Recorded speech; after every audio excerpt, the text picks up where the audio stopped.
Assalamualaikum warahmatullahi wabarakatuh. Di sini saya akan mempresentasikan rangkuman materi yang didapat oleh saya dari perkembangan peserta didik. Ehm,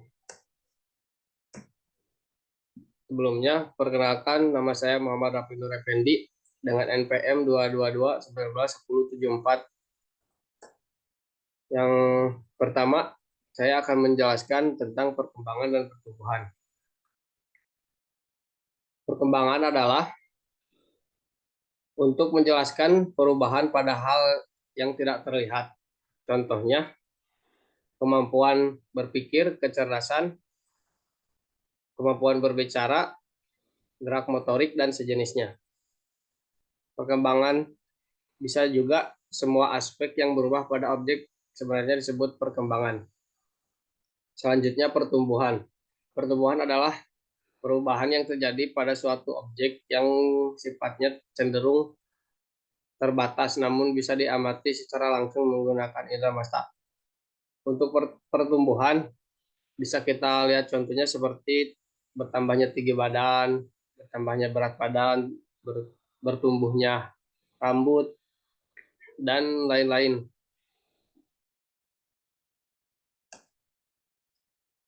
Yang seperti bisa dilihat dari tadi, pertumbuhan dan perkembangan bisa disimpulkan dengan bisa dilihat atau perubahan pada hal-hal fisik. Sedangkan perkembangan yang tidak terlihat oleh indera mata.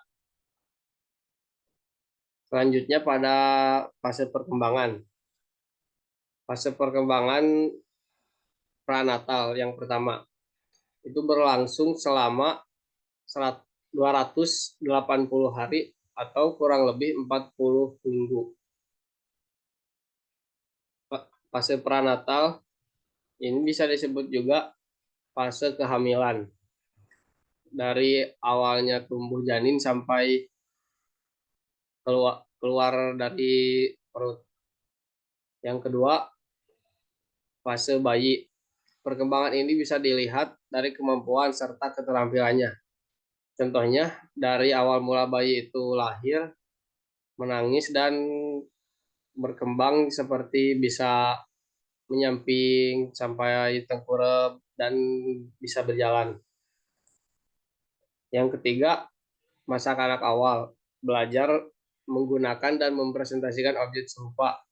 Contohnya, masa anak ini mulai bisa menunjukkan mana mata, mana hidung, mana telinga, dan juga bisa membedakan mana buah seperti buah semangka dan buah pisang.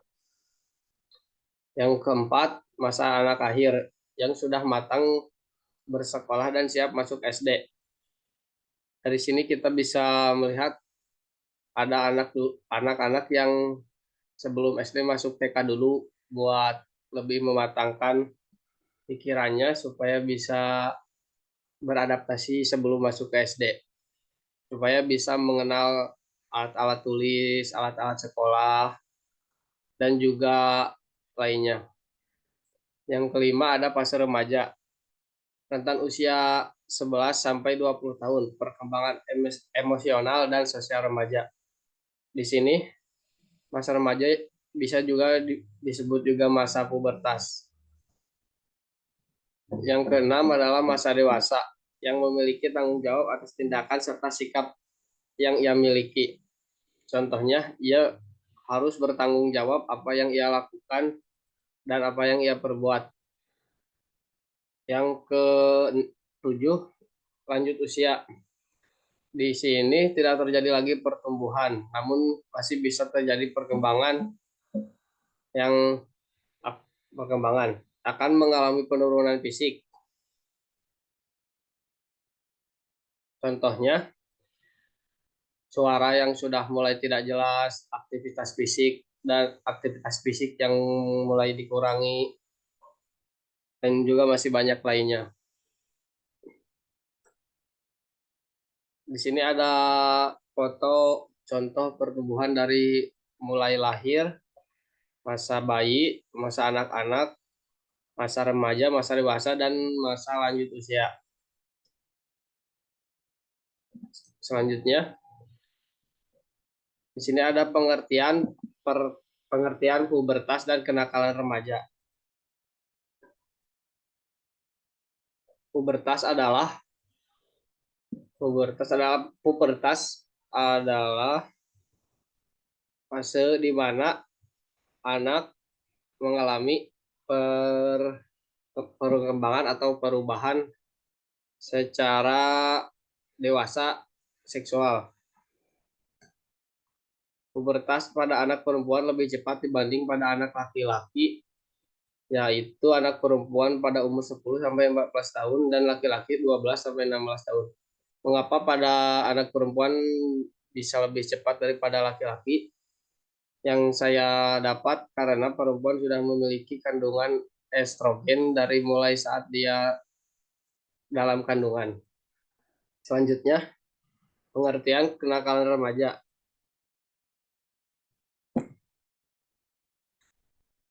Perbuatan anak remaja atau usia belasan tahun yang melanggar nilai norma sosial serta mengganggu ketertiban umum. Pada umumnya, kenakalan remaja ditandai oleh dua karakteristik, yang yaitu adanya keinginan untuk melawan dan adanya sikap apatis, acuh atau cuek.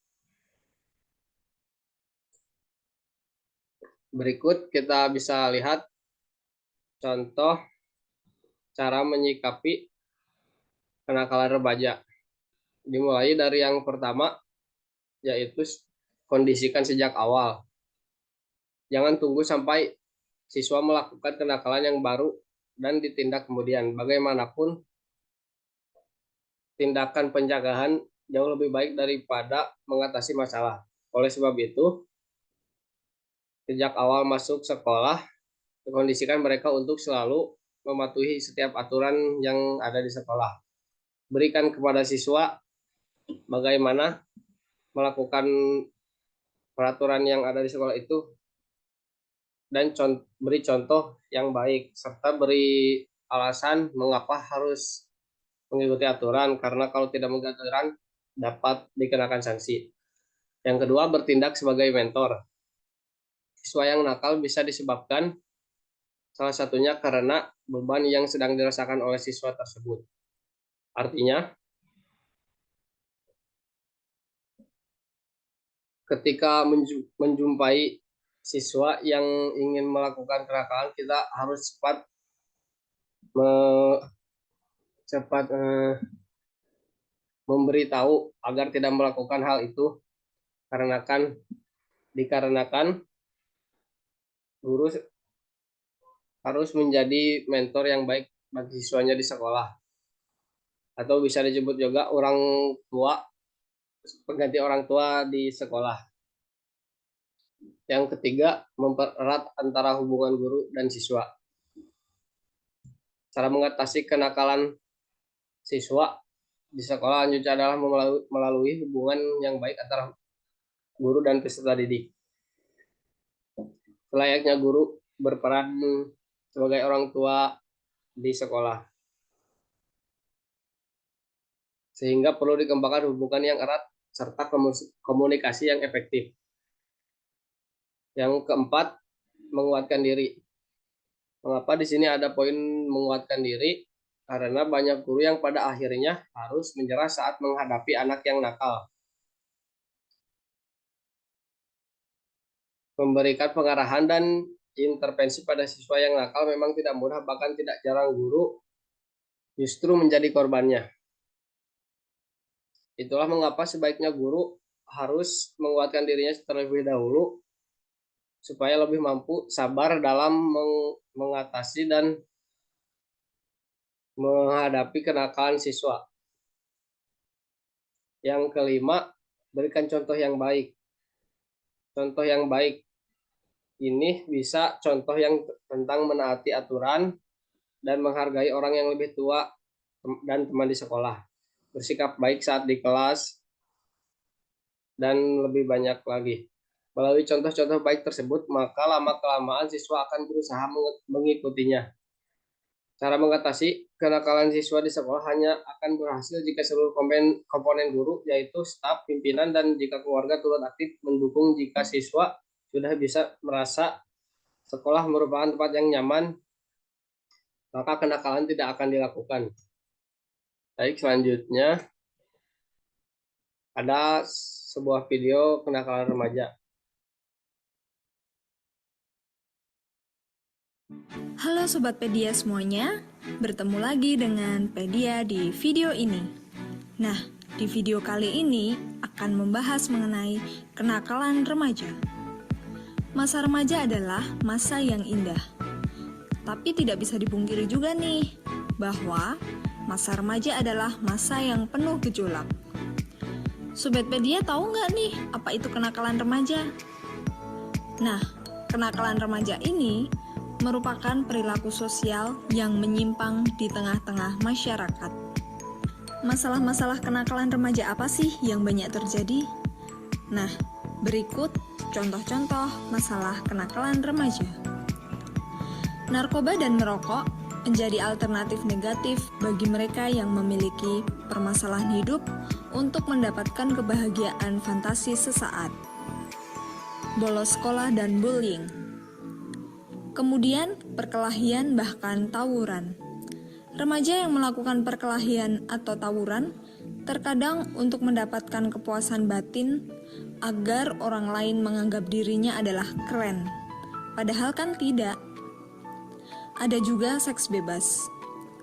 Masih tabunya seks edukasi bagi kalangan remaja ini merupakan salah satu faktornya. Next, ada pornografi.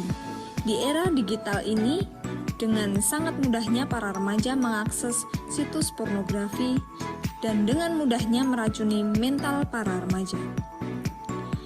Selanjutnya, kriminalitas. Contohnya pencurian atau pencopetan. Banyak remaja sekarang tersandung kasus kriminalitas.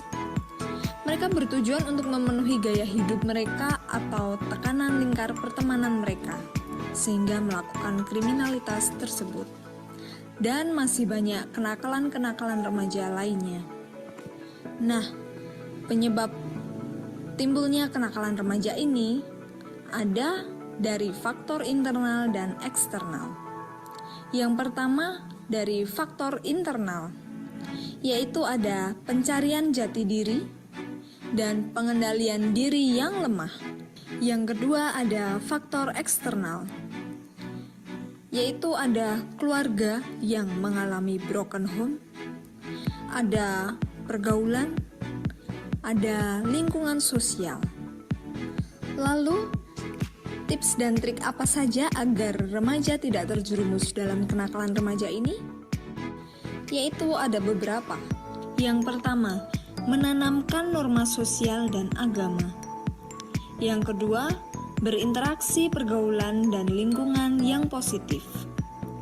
Yang ketiga, ada menjalin komunikasi yang efektif dengan orang tua. Yang keempat adalah mengakses konten sosial media yang positif dengan menggunakan sosial media dengan sebijak-bijaknya.